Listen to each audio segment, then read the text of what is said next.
Saturday ngayon, weekend, nagche-check ako ng mga bagay-bagay sa fridge or sa pantry kung ano yung malapit nang mawala o malapit nang masira o wala na. Nakita ko tong potato na to nung binili nila ito ng 2 weeks ago. Ano na siya, yung malambot na siya. So, inisip ko, meron kaming bacon. So, gagawa ako ng parang casserole.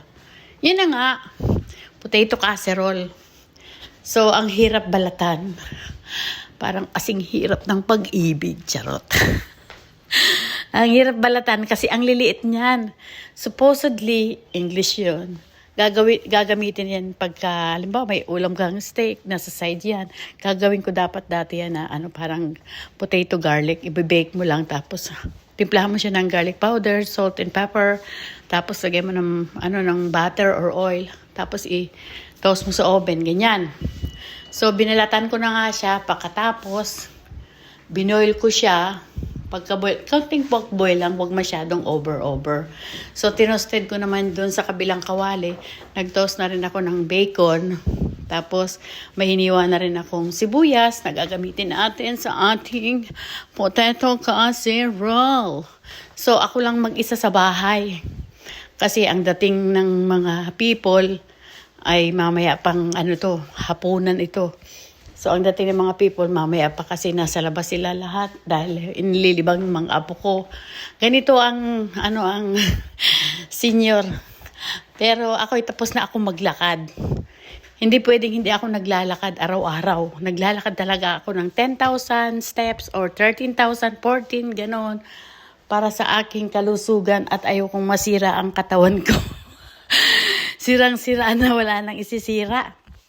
Nagpapabaksak lang ako ng weight. At saka pinagagana ko yung 2 tuhod ko. So far, so good naman ang ng tuhod ko. Nakakalakad naman ako ng maayos na medyo kunti na lang tatakbo na ako. Lalaban na ako sa gold medal Olympic World. Ay, charot. So ayan na, ginisa ko na yung garlic, onion, at saka yung nilagay ko na rin yung hinalo ko na rin yung bacon. Ang hirap mag-voice over. Tapos sa cellphone lang ako nagbo-voice over.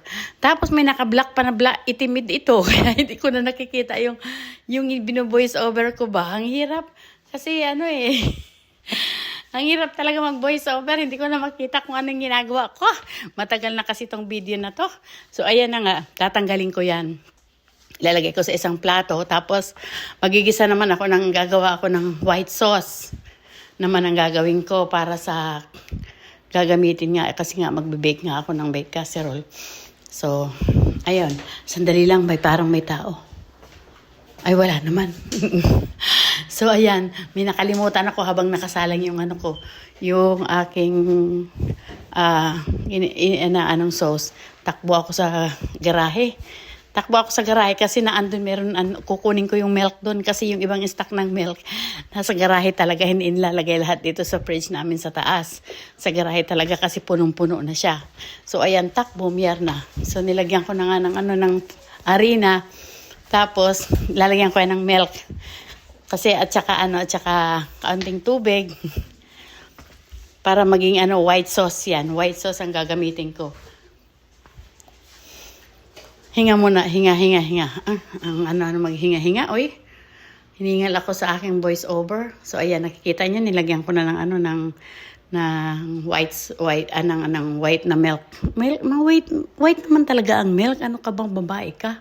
White talaga ang milk ko. Kailangan niyan ihalo mo mabuti para hindi siya mamumuo kasi namumuo na. So nakadrain na rin yung potato. Para ready na yan. So, nakikita nyo medyo nag-i-smooth na base ni silip ko. Tinatawag pa ako ng apo ko. Kasi nandito lang kami ng apo kong babae. Tinatawag ako. So, dinrain ko na yung potato saglit. Tinatawag ako ng apo kong babae kasi naiwan yun dito. Tinatanong ako kung pinakain ko na daw yung kanyang buaya dun sa kwarto niya. May alaga kasi ang 2 buaya. Charot, hindi buaya, lizard. Yung lizard na di kulay ba? Yung hindi lumalaki. Yung parang kasi laki lang siya ng tuko, pero napakaganda niya. Napakaganda. Ewan ko ba bakit nag-alaga sila ng gano'n. Nakakulong lang naman. Ako hindi ako mag-aalaga. Ayaw ko mag-alaga talaga ng hayop. Tapos ikukulong lang ninyo.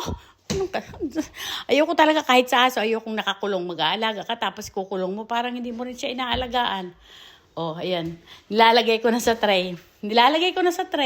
Yung lahat-lahat ng ingredients. Tapos, nilagay ko na rin yung cream. Tapos, tinappings ko yung bacon and onion. Tapos, mamaya, lalagyan ko yan ng cheese. Tapos, ibibake ko na yan. Yung golden brown lang siya, yung top. Ready na yan. Para sa hapunan nga.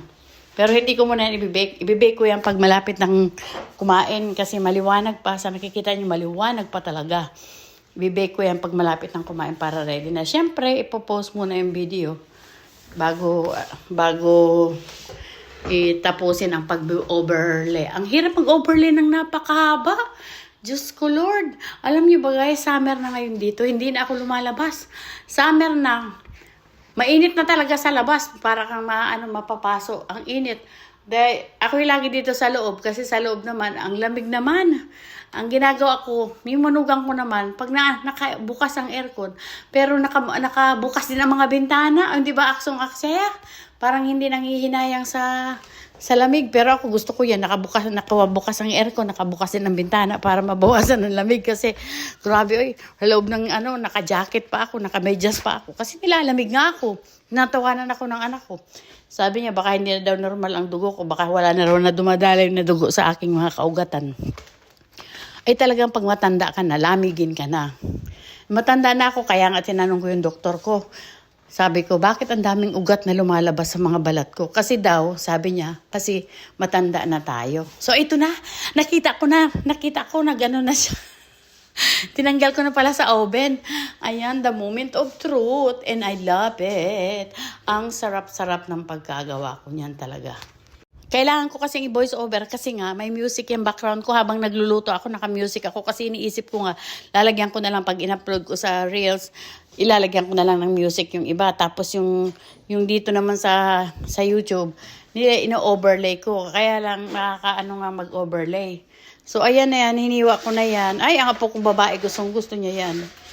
O, ngayon naman habang nagbo-voice over ako, nagluluto naman ako ng potato skin. Yung parang sa Roadhouse.